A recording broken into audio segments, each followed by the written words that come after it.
Oke, mari kita selami sumber yang Anda bagikan kali ini. Kita masuk ke bab 5 buku Ben Horowitz, The Hard Thing About Hard Things. Judulnya langsung narik perhatian, ya. Utamakan orang, produk, dan profit dalam urutan itu. Kedengarannya sedikit, gimana ya, melawan arus gitu. Iya sih, biasanya kan profit dulu atau produk dulu. Ini orang dulu.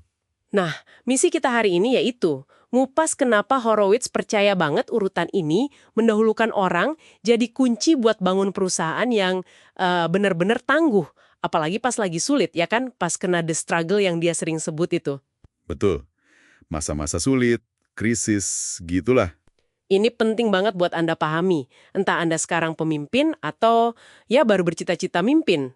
Oke, kita bedah bareng ya.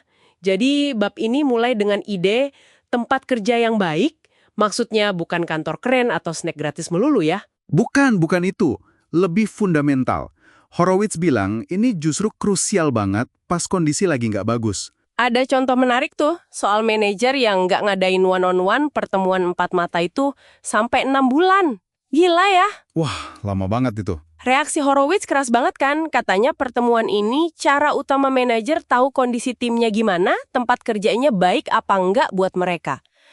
Kenapa sih ini jadi sepenting itu pas lagi susah? Nah, ini nyambung lagi ke the struggle tadi. Kalau budaya perusahaan kuat, fokus ke orang, itu jadi kayak benteng pertahanan pas krisis. Karyawan itu bertahan bukan cuma karena ya butuh kerjaan, tapi juga karena mereka suka kerjaannya, timnya, lingkungannya. Jadi bukan sekedar nice to have gitu ya, tapi beneran strategi bertahan. Tepat, strategi survival bisa dibilang. Oke, masuk akal. Terus investasi ke orang ini kan, lanjut ke soal pelatihan. Horowitz ngutip Andy Grove bilang pelatihan itu salah satu hal paling berdampak yang bisa dilakuin manajer. Tapi kan startup biasanya sumber dayanya terbatas ya. Kok malah disuruh repot-repot latih? Justru itu, Horowitz bilang nggak ngelatih itu malah lebih mahal biayanya nanti. Ada 4 alasan dia. Pertama, jelas, produktivitas. Lebih efektif ningkatin hasil tim lewat latihan daripada rekrut melulu. Oke. Kedua, jadi dasar buat manajemen kinerja. Gimana mau nilai orang kalau kita nggak pernah ngajarin ekspektasinya apa? Ketiga, jaga kualitas produk. Kalau engineer baru nggak dilatih, bisa-bisa produknya jadi kayak Frankenstein, campur aduk nggak karuan standarnya. Wah ya juga ya, kacau tuh. Keempat, retensi. Karyawan betah kalau mereka ngerasa belajar, ngerasa manajernya peduli sama perkembangan mereka. Jadi nggak ngelatih itu kayak ya numpuk masalah buat nanti aja gitu. Dan soal kualitas produk tadi, saya jadi inget contoh dokumen Good Product Manager, Bad Product Manager di Netscape itu. Alat sederhana, tapi katanya efeknya langsung kelihatan banget ya. Iya, itu contoh bagus gimana ekspektasi yang jelas, yang diajarkan lewat pelatihan simpul macam dokumen itu, bisa ngaruh besar. Oke, nah bab ini juga nyinggung sisi sulitnya bangun tim, rekrutmen sama ya kebalikannya, pemberhentian. Soal rekrut eksekutif, apalagi buat peran yang kita sendiri belum pernah jalanin, itu susah banget. Betul, seringkali kita nggak tahu persis apa yang dicari. Kuncinya kata Horowitz, tahu dulu maunya apa sebelum nyari. Terus proses rekrutnya harus terstruktur, jangan cuma ngobrol-ngobrol wawancara nggak jelas arahnya. Dan hati-hati juga bawa orang dari perusahaan gede ke startup, ritmenya beda banget. Iya, dari yang biasa nunggu proses jadi harus bikin kejadian. Keahliannya juga kan, optimalin yang ada sama bangun dari nol itu beda. Beda banget. Termasuk dilema rekrut dari perusahaan teman. Kata Horowitz, kuncinya apa? Transparansi ya. Transparansi penuh sama temannya itu. Itu paling benar. Terus sisi sebaliknya yang, lebih berat. Memberhentikan orang. Horowitz nekenin pentingnya introspeksi pas mecat eksekutif. Jangan-jangan, katanya, itu salah kita juga di proses rekrut atau integrasinya. Jadi bukan cuma salah orangnya ya? Belum tentu.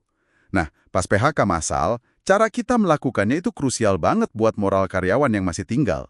Mereka perlu lihat rekannya diperlakukan dengan hormat, meskipun keputusannya pahit. Nasihat Bill Campbell soal hadir langsung pas PHK itu penting banget di sini ya? Sangat. Komunikasi langsung, tunjukkan respek. Lalu ada konsep menarik lagi nih. Management debt atau utang manajemen. Mirip utang teknis lah kalau di software. Gimana tuh maksudnya? Utang manajemen? Keputusan manajemen yang gampang di awal tapi salah. Dan bunganya harus dibayar mahal nanti. Keputusan jangka pendek yang ngorbani jangka panjang. Contohnya? Contohnya apa? Misalnya, nunda bikin sistem evaluasi kinerja. Alasannya takut suasana nggak enak, takut ada yang keluar. Gampang kan di awal? Tapi utangnya, kinerja perusahaan jadi biasa-biasa aja, nggak ada perbaikan sistematis, karena nggak ada feedback loop. Jadi numpuk masalah kinerja. Wah, iya ya. Jadi kayak bom waktu gitu. Bisa dibilang gitu. Jadi kalau dirangkum nih, apa artinya semua ini buat Anda yang dengerin? Prinsip utamakan orang, ini kan bisa diterapin di level mana aja ya. Gimana Anda investasi buat ngembangin tim? Gimana cara Anda kasih feedback jujur dan rutin nggak? Gimana bangun hubungan kerja yang kuat biar timnya tangguh pas ada badai? Intinya, bab 5 ini ngasih tahu kita kalau fokus ke manusia lewat training, lingkungan kerja yang sehat, proses yang adil, komunikasi terbuka, itu bukan pilihan yang lembek atau nice to have aja. Ini strategi fundamental, pragmatis malah. Justru ini fondasinya ya? Betul, ngurusin orang itu fondasi buat bikin produk hebat dan profit jangka panjang, bukan dibalik. Makanya urutannya, orang, produk, baru profit. Oke, sebagai penutup, ada satu pemikiran yang agak menggelitik nih dari pengalaman Horowitz sendiri yang kesebar di bukunya. Dia kan keras banget ya soal pentingnya dahulukan orang di perusahaan. Tapi dia juga cerita jujur soal momen pribadi dia sadar harus dahulukan keluarganya. Iya. Ada dilema itu ya.